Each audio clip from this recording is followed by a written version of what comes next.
प्यारे बच्चों, इस वीडियो में हम कक्षा 10 गणित विविध प्रश्नावली बहुविकल्पीय प्रश्न के बारे में अध्ययन करेंगे, जिसमें पहला प्रश्न दिया है कि धन पूर्णांक 6a + 5 से ठीक पहले आने वाला।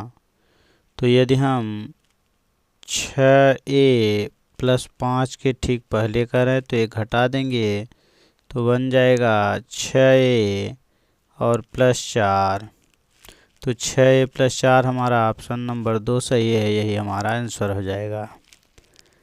दूसरा है अपरिमेय संख्या है, इसमें से बताना है कौन सा अपरिमेय है। तो इसमें कड़ी नहीं है तो ये परिमेय है। फिर अगला है ये भी परिमेय है, 16 का वर्गमूल 4 होता है तो ये भी परिमेय है। जो पाई है यही हमारा एक अपरिमेय संख्या होती है। संख्या 4 है, एक पूर्णांक है, यानी संख्या 4 जो है वह हमारी एक पूर्णांक है।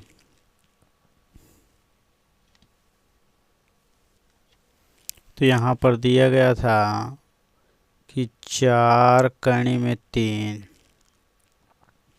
इसके स्थान पर 4 कड़ी में 3 रहेगा। प्रश्न संख्या 3 है, संख्या 4 कड़ी में 3 एक है, पूर्णांक नहीं है।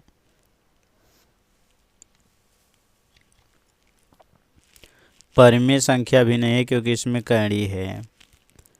अपरिमेय संख्या है क्योंकि इसमें कड़ी है, इसलिए यह एक अपरिमेय संख्या है।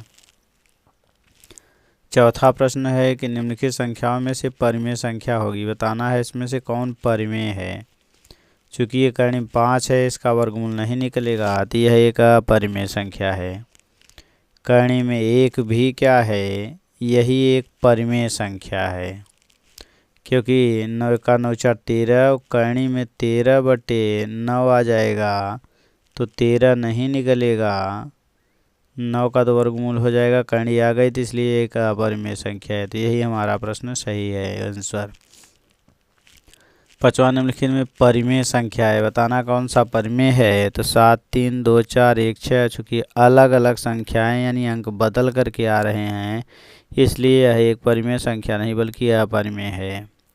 ये भी अपरिमेय है, इसमें 7 3 7 3 7 3 अंकों की पुनरावृत्ति हो रही है, इसलिए यही हमारा एक परिमेय संख्या है।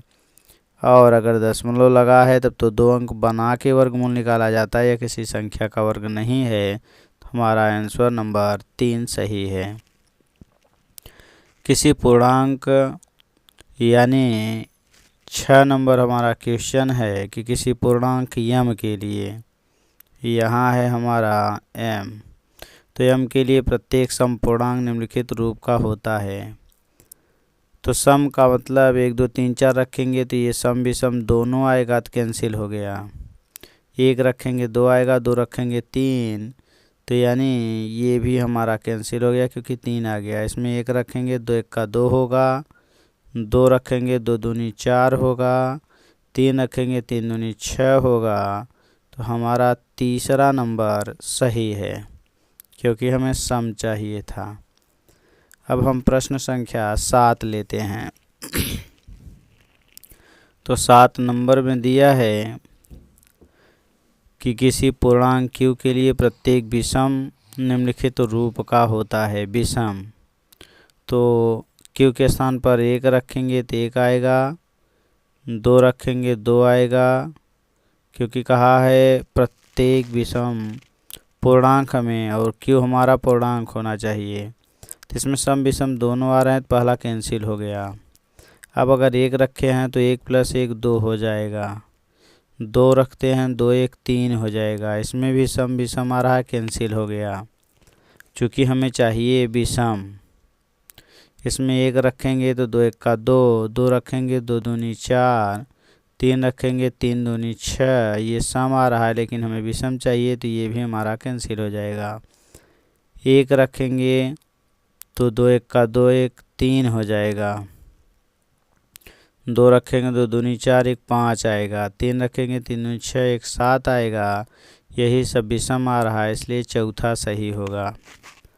अगला है संख्या n स्क्वायर माइनस 1 8 से विभाज्य होती है यदि n एक संख्या है।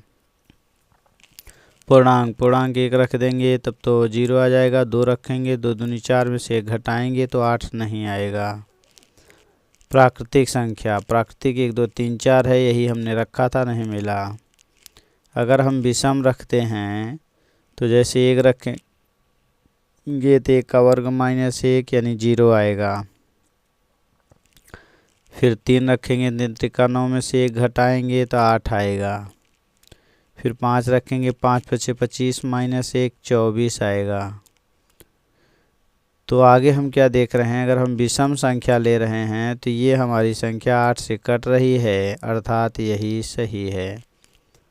और यदि हम सम लेते हैं तो 2 दूनी 4 में से घटाएंगे 3, 3 8 से नहीं कटेगा, तो इसलिए हमारा ये तीसरा ही सही है। 65 और 117 के एचसीएफ को इतने के रूप में व्यक्त किया जाए। तो अब हमें 65 का खंड करना है, तो 5 गुणे 13 हो जाएगा और 117 का खंड करना है, तो 5 से तो कटेगा नहीं, 13 से कटना चाहिए। 13 9 117 अर्थात 3 गुणे 3 मिल जाएगा। यदि हम एचसीएफ निकालते हैं तो हमें 13 मिलेगा। अब उसने दिया है कि 6m माइनस 117 बराबर एचसीएफ माने 13, ये जाके जोड़ जाएगा तो 6m बराबर होगा 7 3 10 0 हासिल 1 1 1 2 2 1 हासिल 3 1 आया। अगला है m बराबर निकालेंगे तो 130 में हमें 6 का भाग देना होगा। 6 2 12 7 3 10 0 हासिल 1 1 1 2 1 3। अगला आया 1 यानी 130 आ गया और दिया है, सॉरी यहाँ पर दिया है 65, तो ये बन जाएगा 65m, ये हो जाएगा 65m और 65 से हम भाग देंगे तो 65 दूना 130, तो हमारा आंसर 2 सही हो जाएगा। अगला है वह सबसे बड़ी संख्या जिससे 70 और 125 को विभाजित करने पर क्रमशः शेषफल 5 और 8 प्राप्त होते हैं। तो सबसे बड़ी संख्या माने एचसीएफ, लेकिन शेषफल मिल रहा है तो पहले हम 70 में से पहली संख्या घटाएंगे तो 65 आएगा। फिर 125 में से दूसरी संख्या 8 घटाएंगे, 15 में से 8 7 और 117 आएगा। अब हमें इन दोनों का एचसीएफ निकालना है, तो एचसीएफ यहाँ हमने निकाला है 65 और 117 का, तो मिला है 13, तो हमारा आंसर 13 सही हो जाएगा और 13 हमारा दिया है पहले में। यदि दो धनात्मक पूर्णांकों ए और बी को इतने और इतने के रूप में व्यक्त किया जाए जहाँ एक्स वाई अभाज्य संख्याएं हैं, तो कह रहा है तो एचसीएफ ए बी ज्ञात करना है। एचसीएफ जब हम निकालते हैं तो एचसीएफ हमें क्या मिलता है कि इन दोनों में होना चाहिए और दोनों में जो सबसे कम घात होगी वही एचसीएफ बनेगा। एक्स और एक्स दोनों में है, इसमें 3 घात है, इसमें 1 घात है, तो हमारा एचसीएफ में 1 घात आएगी। वाई दोनों में है, इसमें 2 घात, इसमें 3 घात है, कम घात वाला 2 घात वाला है, तो इसलिए वाई स्क्वायर हो जाएगा। तो एक्स वाई स्क्वायर हमारा दूसरे में है, इसलिए हमारा दूसरा सही है। आगे आ जाएंगे प्रश्न संख्या 12। तो यदि दो धनात्मक पूर्णांकों p और q को इतने और इतने के रूप में व्यक्त किया जाए जहां दे दिए हैं फिर वही कि ए बी अभाज्य संख्याएं हैं, तो एलसीएम पी क्यू है। तो यहाँ जब हम एलसीएम निकालते हैं तो दोनों में से देखते हैं किसकी घात ज़्यादा है, चाहे दोनों में हो चाहे ना हो। तो ए की सबसे ज़्यादा घात 3 घात मिलेगी, बी की 2 घात 1 घात, सबसे ज़्यादा घात 2 घात मिलेगी। तो हमारा एलसीएम बनेगा ए क्यूब बी स्क्वायर, और ए क्यूब बी स्क्वायर है दूसरे में, एक शून्योत्तर परिमेय संख्या और एक अपरिमेय संख्या का गुणनफल। तो अगर एक परिमेय है और दूसरा अपरिमेय है तो हमेशा अपरिमेय संख्या मिलेगी, सदैव अपरिमेय संख्या आएगी। जैसे हमने एक दो परिमेय ले लिया और करणी में दो अपरिमेय ले लिया, दोनों का गुणा करेंगे तो दो करणी में दो एक अपरिमेय संख्या मिलेगी। हमने दूसरी कोई संख्या एक परिमेय एक अपरिमेय लेंगे तो हमेशा अपरिमेय मिलेगा, तो सदैव अपरिमेय। 1 से 10 तक की संख्याओं सम्मिलित हैं में से सभी संख्याओं की विभाज्य न्यूनतम संख्या है। न्यूनतम का मतलब एलसीएम। तो हमें 1 2 3 4 5 6 7 8 9 और 10 का एलसीएम निकालना है। न्यूनतम का मतलब एलसीएम। तो इसमें 2 वाला खोजेंगे, इसमें मिलेगा, इसमें मिलेगा, इसमें मिलेगा, इसमें मिलेगा और इसमें मिलेगा। तो सबसे ज़्यादा 2 जिसमें होगा वही लिख लेंगे। तो हमें मिल जाएगा 8। तो हमें मिला 8। अगला जाएंगे। अब अगर हम 3 की बात करें तो इसमें एक 3 होगा और इसमें 2 3 होगा, तो सबसे ज़्यादा 3 वाला आपको मिल जाएगा, ये 9।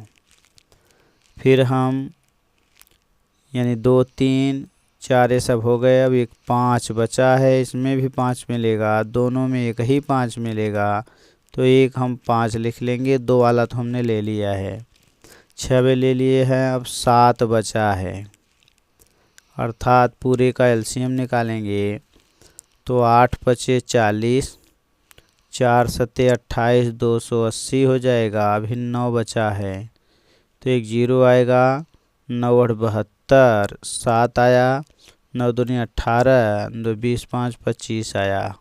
तो 25 20 हमारा ये चौथा नंबर सही है। अगला है यहाँ 10 रहेगा। परिमेय संख्या इतने का दशमलव प्रसार निम्नलिखित किन दशमलव स्थानों के बाद समाप्त हो जाएगा।